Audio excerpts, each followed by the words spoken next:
Permission తీసుకోవాలా పెళ్ళాం దగ్గర నుంచి? దేనికి తీసుకోవాలరా పర్మిషన్?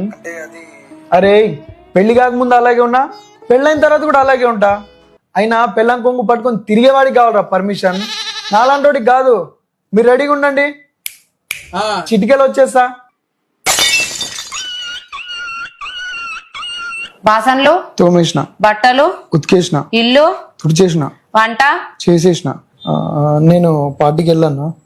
ఇల్లు కొని వెళ్ళిన తర్వాత ½ కి ఒకసారి నాకు వీడియో కాల్ చేయి. 1 hour కి ఒకసారి నీ లొకేషన్ నాకు సెండ్ చేయి. నీ క్రెడిట్ కార్డ్స్ అన్ని ఇంట్లో ఉండాలి. ఇక్కడికి వెళ్ళి ఒక్క బీర్ కంటే ఎక్కువ తాగినావు అనుకో, నీ ఫ్యూచర్ లో ఆల్కహాల్ ఎక్కువ వేస్తా. ఏ అమ్మాయి నేను కన్నెత్తి చూసినావు అనుకో, నీ గుడ్లు తీసి గుడ్లకు ఒక కేసేసి. నువ్వు ఇంత ఈజీగా ఒప్పుకుంటావు అనుకోలేదు.